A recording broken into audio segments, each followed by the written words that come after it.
Welcome to Middle East Briefing. The content of the briefing includes: Saudi Arabia urges U.S. restraint as Houthis attack ships in Red Sea. Gaza war widens gap between Arab rulers and citizens. Putin begins Middle East trip, arrives in UAE. Putin travels to the Gulf to discuss oil, Gaza and Ukraine. Biden's strategy faces a test as Israeli forces push into southern Gaza. Saudi Arabia urges U.S. restraint as Houthis attack ships in Red Sea. Reuters.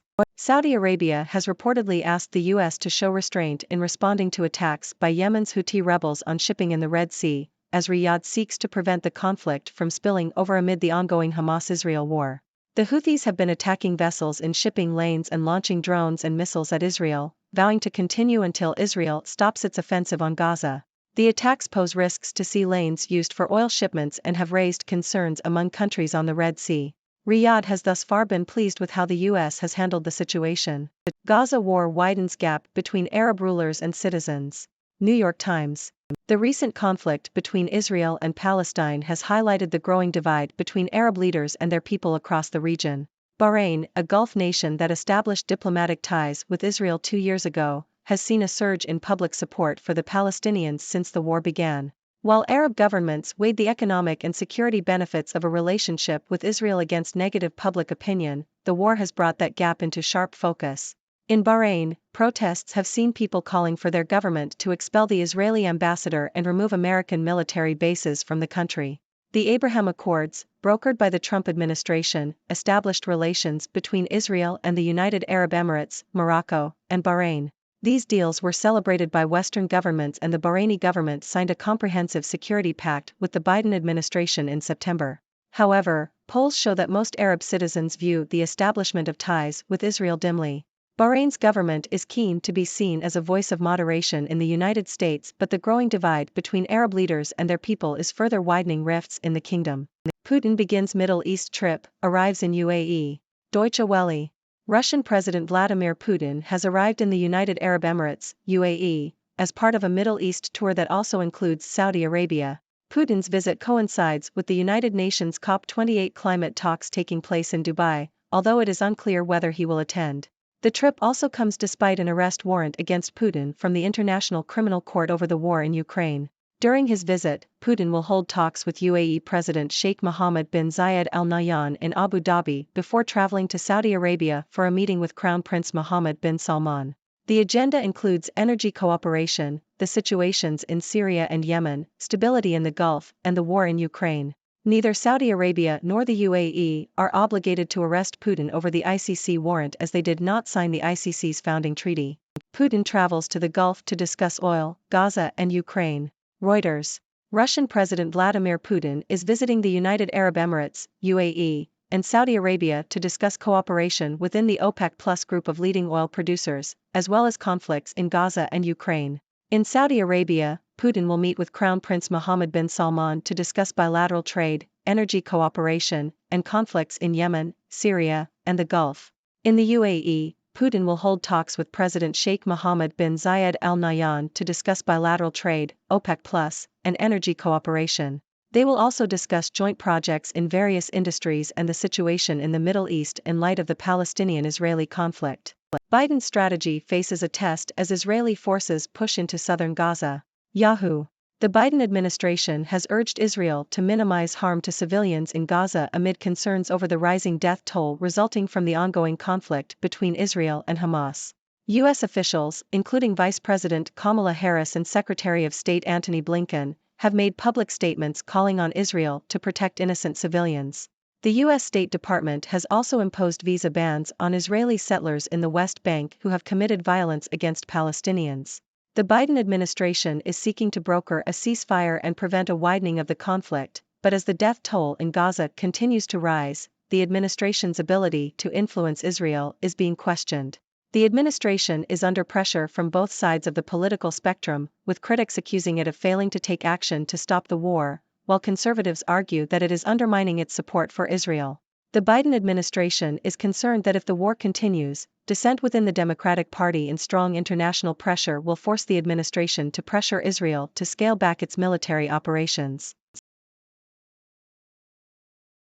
Turkey rejects buffer zone plan for Gaza, Erdogan says. Reuters. President Erdogan of Turkey has rejected plans to establish a post-war buffer zone in Gaza, claiming it would be disrespectful to Palestinians. Israel had previously conveyed plans for a buffer zone to several Arab states and Turkey. Erdogan believes that Gaza's governance and future should be decided by Palestinians alone. He also called for Israel to hand back territories it occupies and end settlements in those territories. Turkey has been critical of Israel's military campaign in Gaza and supports a two-state solution to the Israel-Palestinian conflict. Erdogan also blamed Western support for Israel for the situation in the region. Israel-Gaza war, Wang Yi calls for major countries to be fair and impartial. South China Morning Post. Chinese Foreign Minister Wang Yi has called on major countries to be fair and impartial in their efforts to de-escalate the situation in the Middle East, as Israel continues its military campaign in Gaza. Wang reiterated China's support for a two-state solution and stressed the need for a ceasefire and to prevent larger-scale humanitarian disasters. During his call with U.S. Secretary of State Antony Blinken, Wang also emphasized China's solemn stance on Taiwan and warned the U.S. not to interfere in its internal affairs. The IHRA definition of anti-Semitism has no place on Australian campuses. Al Jazeera. The adoption of the International Holocaust Remembrance Alliance, IHRA, definition of anti-Semitism by universities in Australia is stifling academic freedom and silencing criticism of Israel's actions, according to an op-ed in Al Jazeera. The definition has been used to discourage activism in solidarity with Palestine and to hinder discussions of Israel's human rights violations and war crimes. The University of Melbourne, for example, has adopted the definition and refused to condemn Israel's actions in Gaza, despite legal experts calling it a textbook case of genocide. The adoption of the definition undermines the fight against racism and treats anti-Semitism as if it occurs in isolation from other forms of racism, argue Palestinian and Jewish academics. The definition is being used to silence criticism of Zionism and the Israeli government, with accusations of anti-Semitism being leveled against Palestinian and Muslim students and staff. The article calls for the rescinding of the IHRA definition and the defense of academic freedom on Australian campuses. Israel touts civilian warning system, but for Gazans, nowhere is safe. Washington Post. Israel's high-tech system for directing the movement of civilians in Gaza during times of conflict has been described as one of the smartest rooms in the IDF. The system uses leaflets, phone calls and texts to inform residents of the safest areas in Gaza, with the aim of minimizing civilian casualties. However, civilians in Gaza have stated that the system is confusing, contradictory and ineffective. In addition, the system requires internet access, which is a luxury that few Gazans can afford. The system has also failed to take into account the damage caused by the Israeli bombing campaign, with some residents being directed to areas that are already under fire or filled with troops. The Gaza Health Ministry states that nearly 16,000 people have been killed since Israel launched its attacks 2 months ago. The Israeli military states that it has killed something more than 5,000 Hamas combatants, and estimates that the overall death toll is around 15,000. The IDF states that it is not okay with any loss of civilian life, but also adds that it had no choice but to go to war. Ladies and gentlemen, it's your favorite observer, Dr. Six, coming to you from the 6 Degrees world. Let's dive right into today's news. First up, we have Saudi Arabia urging the U.S. to show restraint in responding to attacks by Yemen's Houthi rebels on shipping in the Red Sea. Riyadh is trying to prevent the conflict from spilling over amid the ongoing Hamas-Israel war. It's like they're saying, hold on, let's deal with one crisis at a time.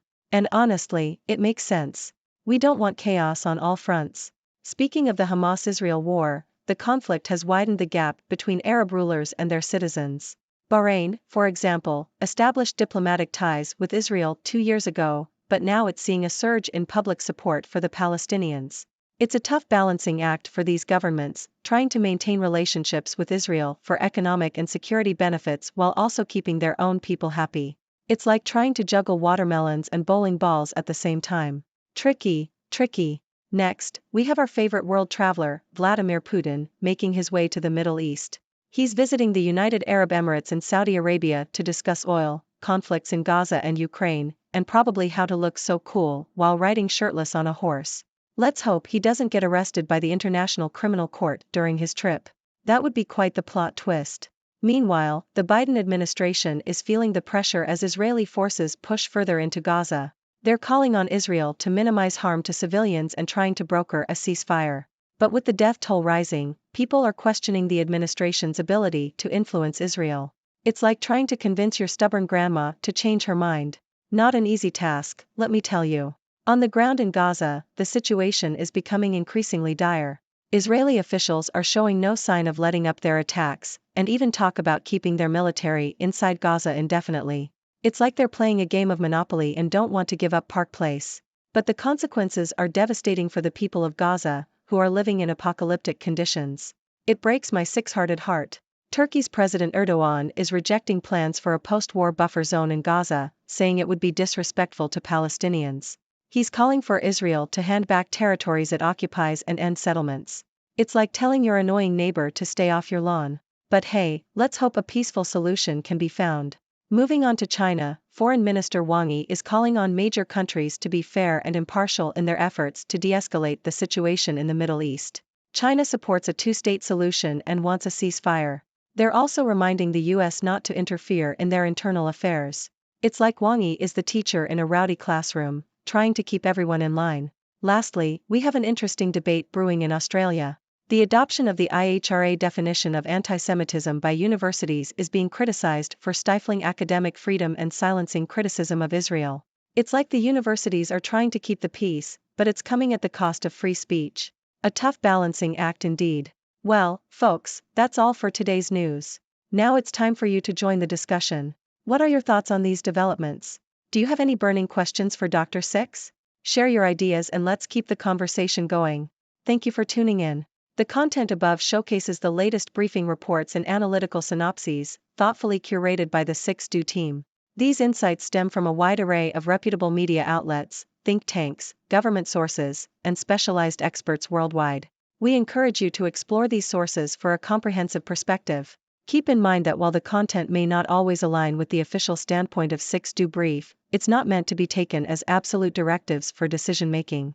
Comprising seasoned media professionals, learned scholars, and accomplished scientists, the 6Do team embodies a trailblazing, fully independent media entity. To customize 6Do Brief to meet your professional needs, you have the option to subscribe to a diverse array of briefings on our website, 6dobrief.com. Regardless of your location, you can conveniently receive 6Do Brief via email.